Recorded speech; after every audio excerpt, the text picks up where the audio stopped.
One thing I can tell you with much certainty is that religion, culture, and beliefs have been studied thoroughly by experts, especially in regards to identity and migration. Now, of course, you already know what the series is about, but we're going to take all this research that they did, our expert participants, our very interesting volunteer participant, and my opinion, put it together and make an episode that covers religion, beliefs, and traditions, especially in the transnational experience. Let's go.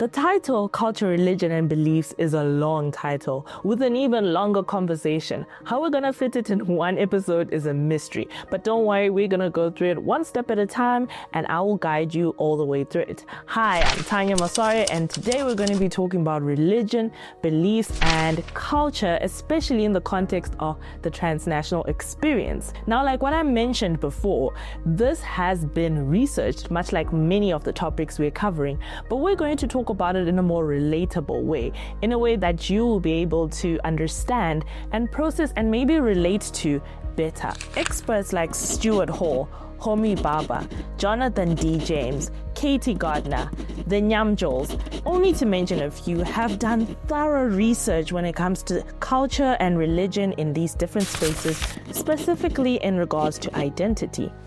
All I'm saying is all of these papers are to your access. You can look them up right now, but why not talk about them in a way that you can enjoy and our experts can properly explain to you? So just like how we have been doing it before, let's start super simple. Let's start with definitions. What is the definition of religion? Well, religion can be defined as the belief in and worship of a superhuman power or powers, especially a god or gods. The definition of culture is more like the ideas, customs, and social behavior of a particular people or society. For example, African Caribbean culture. Quite interesting how they use the transnational culture as an example there. African Caribbean. You see, it's more common than you realize. Already culture seems very clear, especially since you know this is going to be about the transnational context. So let's start with the most complicated part, religion. I spoke to a lot of experts in this series and there's something common that kept on coming up in each of our conversations. Regardless of whether we're talking about sociality, language, or even the definition of transnationalism, there was always some sort of connection to religion. The fact that a migrant comes to a new place, first, there are some who come in and they have no networks. They come or the network that they were relying on to help them navigate their stay within the country disappoints them. The next best thing they look for is the church. Now, I'm going to warn you about a bit of repetition. We're going to mention a bit of sociality, but we're not addressing it in the way we did in that episode. In this episode, we are really addressing the social groups that come from religion and how that can affect the transnational experience. Religion and beliefs have had a long history when it comes to migration, movement, and travel, especially when it comes to the topic of colonization. If you recall from the first episode, a lot of the cultures and religions and beliefs were already permanently there in the African countries, because we're talking about the African context. They're already present in that time, and sometimes these religious beliefs that we know now came in only through migration and movement. Similarly to present day, when migrants travel, they carry their beliefs and traditions and religions most of the time with them wherever they go. What I did put in some research there, and what I found is if you wanna see them socializing, if you want to engage with them, you need also to look at their places of interest, religion.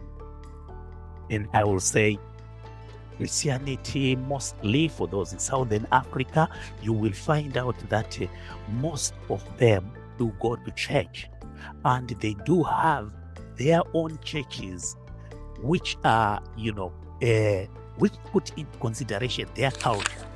These beliefs are imparted in the communities they finally decide to settle in, or sometimes they go and specifically seek out a community that aligns with their beliefs and religion.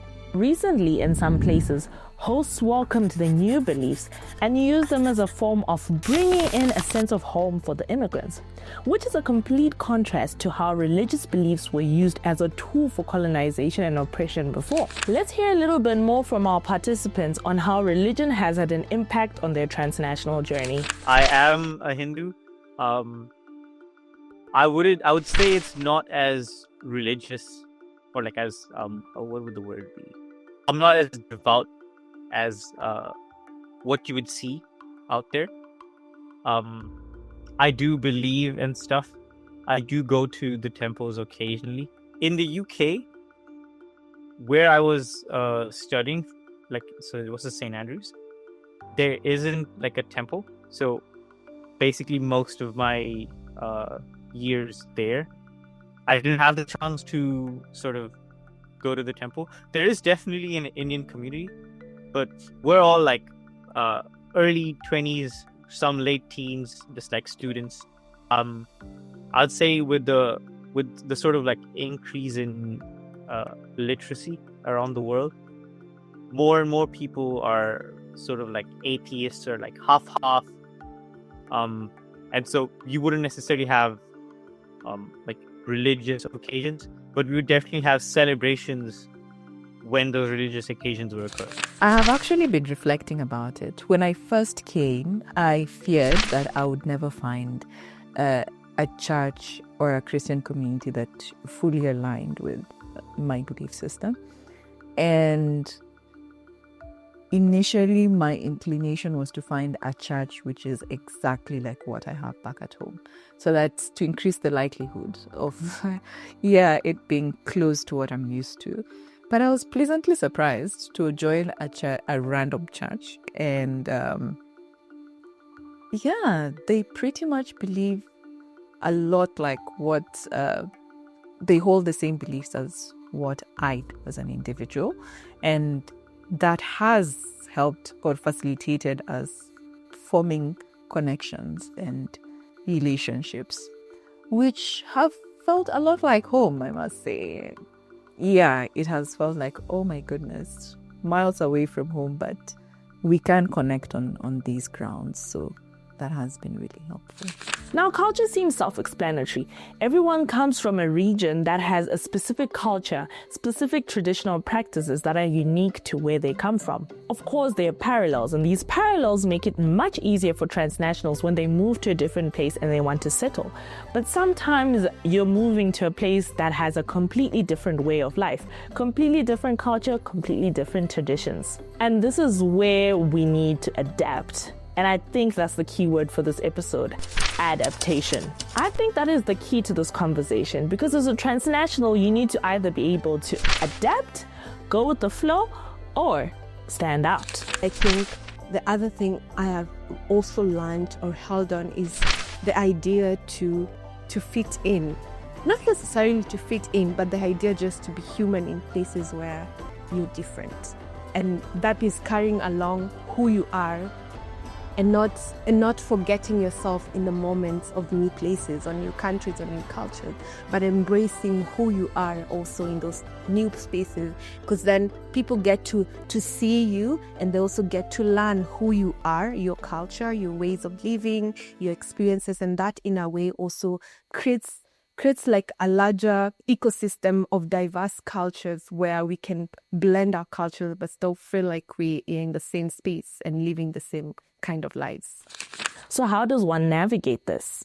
If we go back to the definition of culture, there's that mention of social behavior again, and that's that connection of sociality we're talking about. So how do these religious communities affect our sociality as transnational individuals? Yeah, so I think maybe if I can talk to some of the examples, like being a student within a transnational space.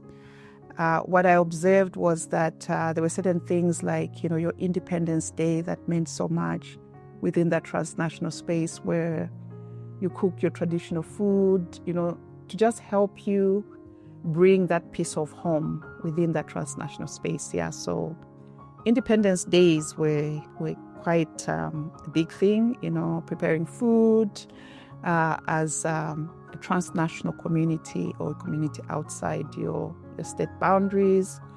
And also the aspect of traditional outfits, I think, was very big. How you want to self-identify within a transnational space is sometimes the way you dress, to maintain that link back to home. And in some cases, it would be an expression through music, that connects you back to where you come from. So what I noticed actually is that being in a transnational space helps you to appreciate so many things about home, from food to music to your outfits, and also just appreciating your peoples more. So transnationalism, in my opinion, is about culture as well as race, as with other things as well, right? And in terms of culture, because I don't speak Thai, I don't identify with Thai culture.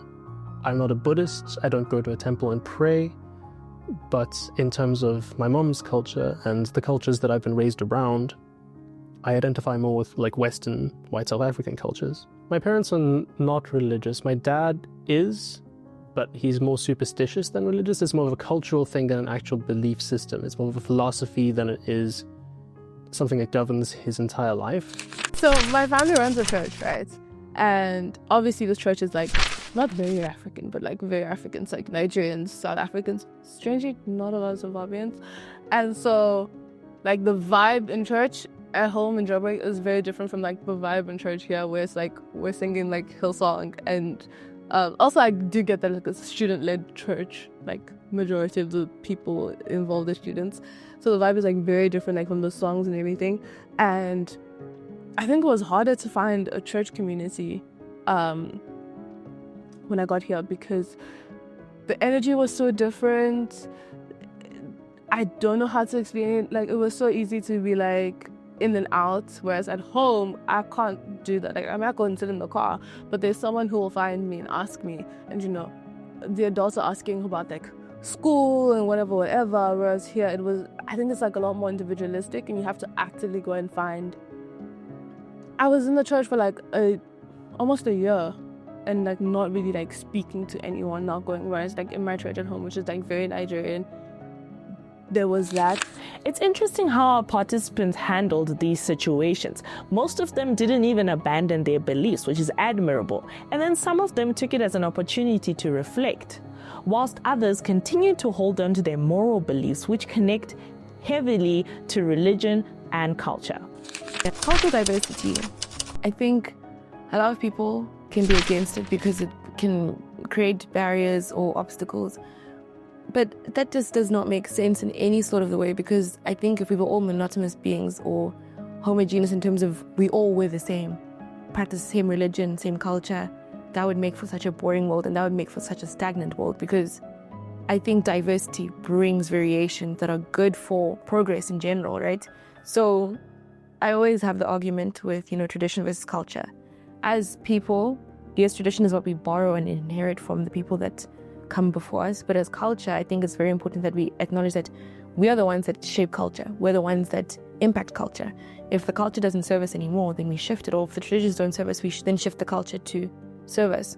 So I think a lot of the times seeing blends of different groups and cultures come together can be such a beautiful thing, So for me, diversity is so important. Not even diversity in the sense of just we look different, but diversity in the sense of thought. So although not everyone is maintaining the same religious practices they did when they were back home, there's still that moral belief, those moral standings that they hold on to. And those are still rooted in the culture and religious beliefs that they had when they were back home or in their country of origin. Now, like what I said in the beginning of this episode, you can go ahead and read up on this, and I'll mention as many of the researchers as I can throughout this series. There's so much information on this, books, papers, you name it. But it's not really the most entertaining form of media. As a reader myself, I understand that you have a limit, but that's where videos like this come in. That's where we can talk like this. That's where, those social media videos come in. And that is how our experiences are being mediated, which links us to the next point. How are we as transnationals mediating our experiences? And how are other transnational experiences shown in media? Are we even interacting with these forms of media? I'm getting too ahead of myself. Let's get into the next episode.